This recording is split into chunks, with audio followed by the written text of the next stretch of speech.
querida e querido ouvinte, sejam muito bem-vindos a mais um podcast realizado pelos bolsistas do programa Residência Pedagógica, subprojeto de Letras Língua Portuguesa.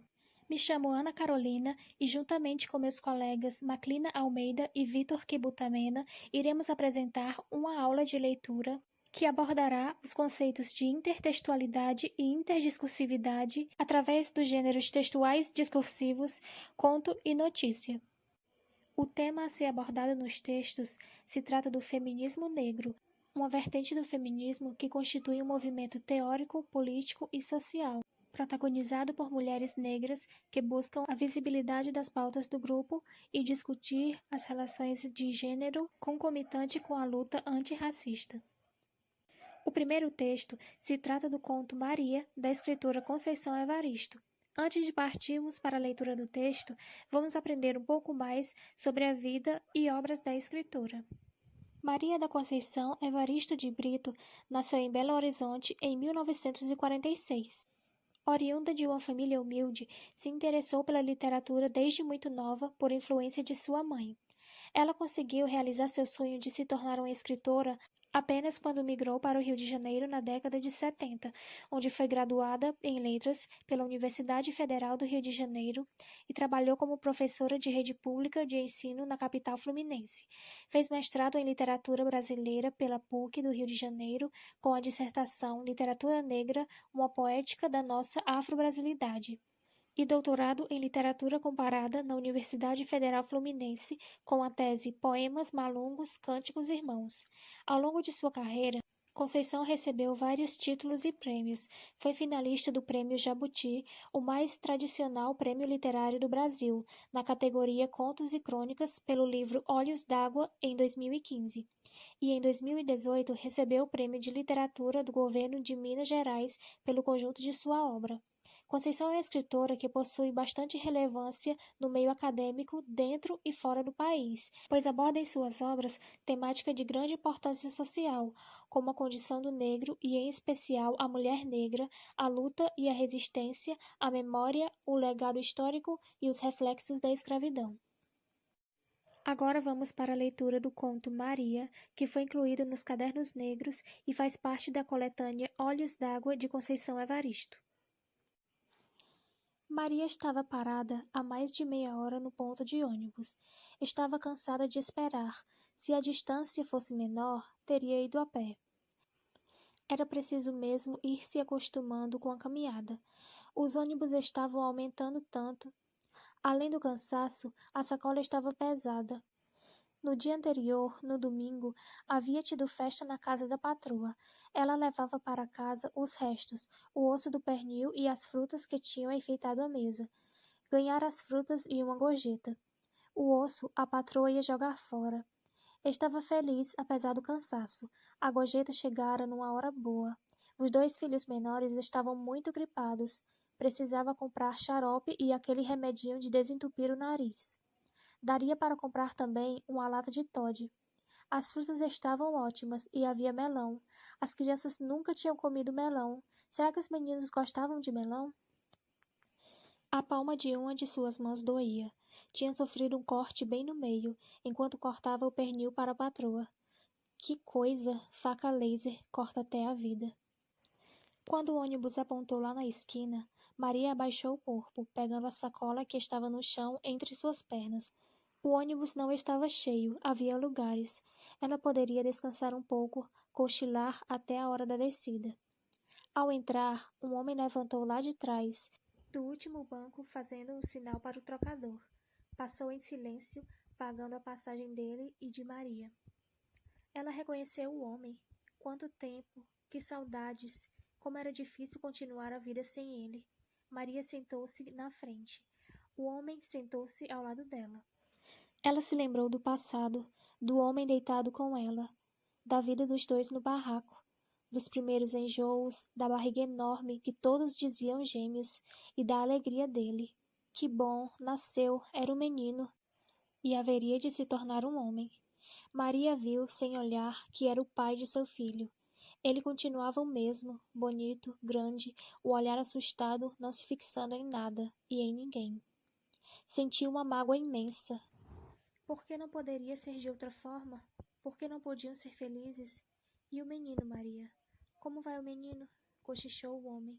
Sabem que sinto falta de vocês? Tenho um buraco no peito, tamanha saudade. Tô sozinho. Não arrumei, não quis mais ninguém. Você já teve outros filhos? A mulher baixou os olhos, como que pedindo perdão. Ela teve mais 2 filhos, mas não tinha ninguém também. Homens também, eles haveriam de ter outra vida. Com eles, tudo haveria de ser diferente. Maria, não te esqueci, tá tudo aqui no buraco do peito. O homem falava, mas continuava estático, preso, fixo no banco. Cochichava com Maria as palavras, sem entretanto virar para o lado dela. Ela sabia o que o homem dizia. Ele estava dizendo de dor, de prazer, de alegria, de filho, de vida, de morte, de despedida, do buraco saudade no peito dele. Desta vez, ele cochichou um pouquinho mais alto. Ela, ainda sem ouvir direito, adivinhou a fala dele. Um abraço, um beijo, um carinho no filho. E logo após, levantou rápido, sacando a arma. Outro lá atrás gritou que era um assalto.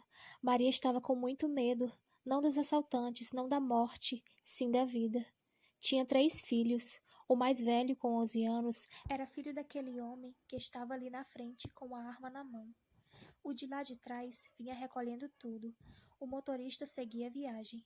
Havia o silêncio de todos no ônibus. Apenas a voz do outro se ouvia, pedindo aos passageiros que entregassem tudo rapidamente. O medo da vida em Maria ia aumentando.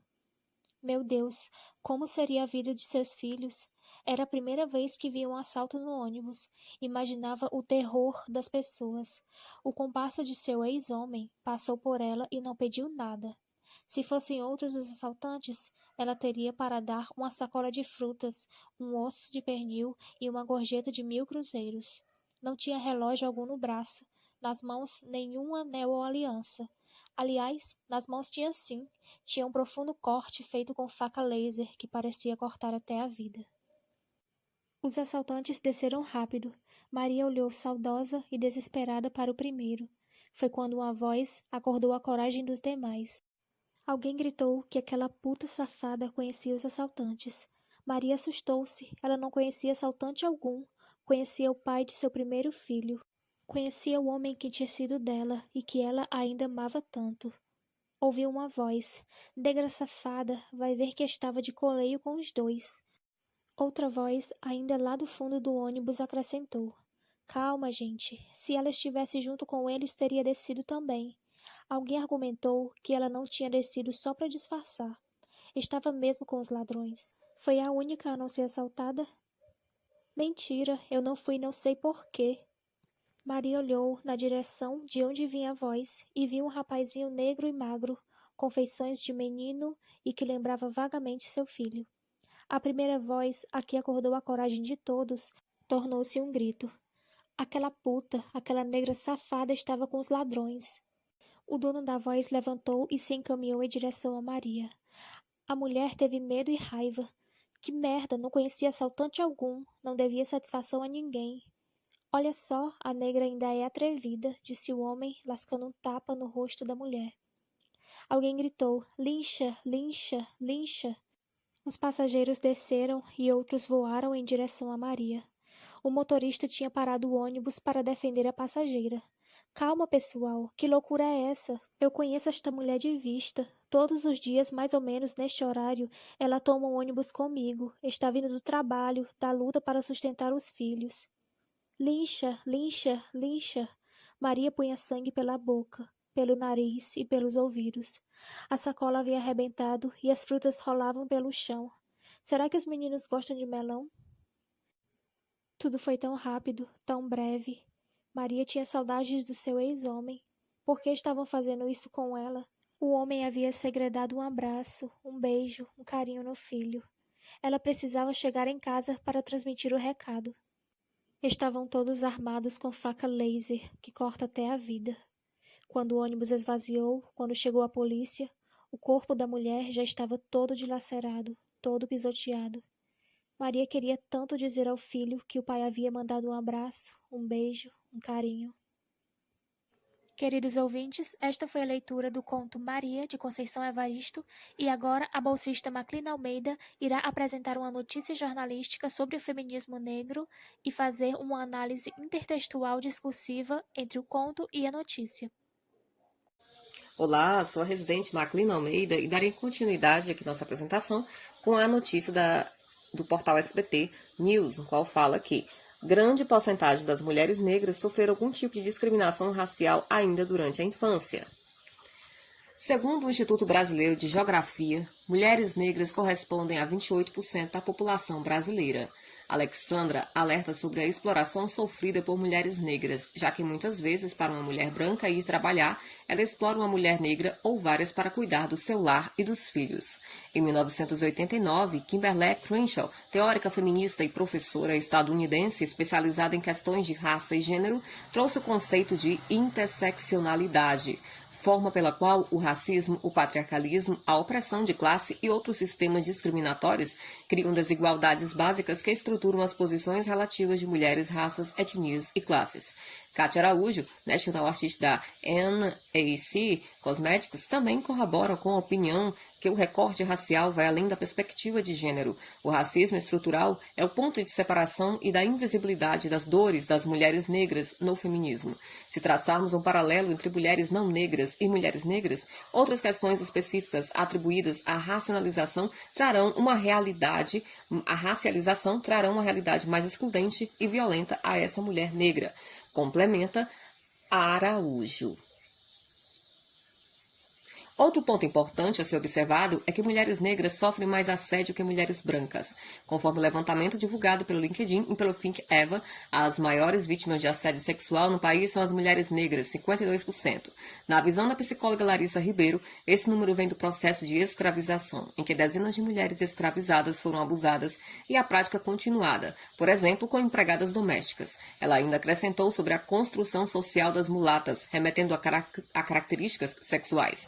O passado traz tristes consequências à vida das mulheres. A fundadora do Instituto do Protagonismo Feminino reflete sobre a temática de abuso sexual e traz à tona, em palavras, o histórico deste cenário ao citar os principais pontos abusivos com o público feminino, como a objetificação e hipersexualização do corpo da mulher negra que foi estuprado, abusado, explorado e escravizado por séculos.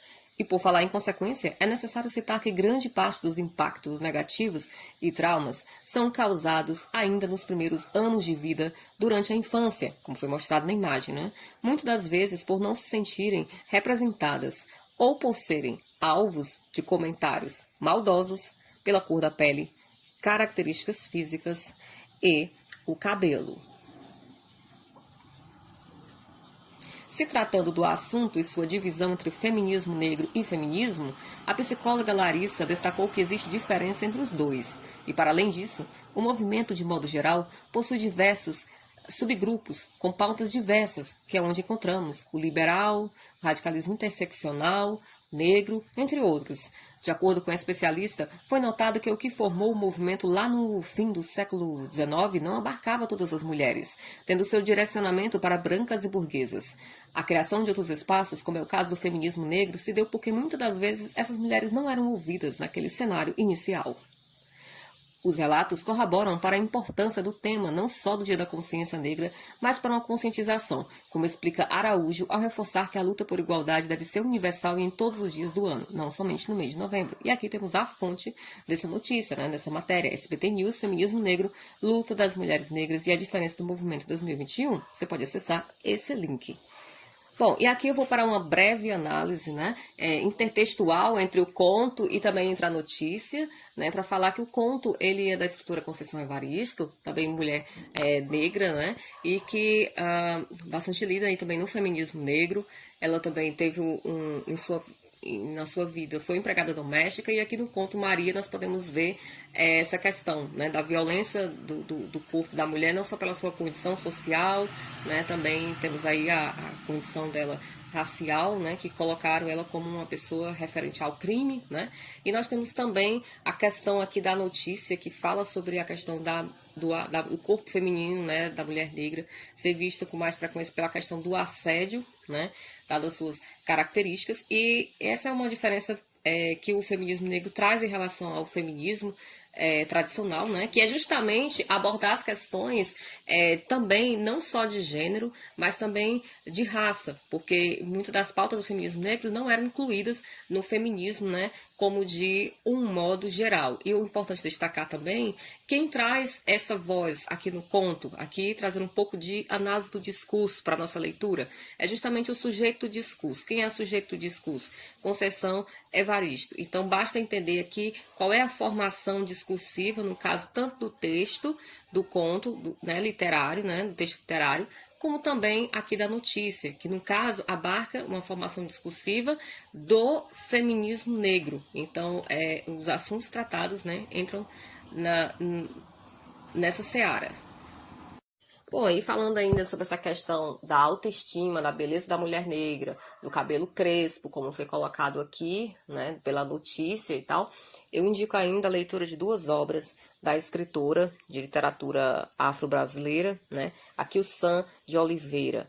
Ela tem uma obra chamada Taió em quadrinhos e também outra obra, O Mundo no Black Power. Então, Taió em quadrinhos traz justamente essa questão da menina, né, ainda no período da escola, da menina negra, falar, né, sobre a beleza, né, dos seus cabelos, a beleza das suas características físicas, né? Então trazem a questão aí também racial, sim, certo? Fica aí a indicação dessas leituras.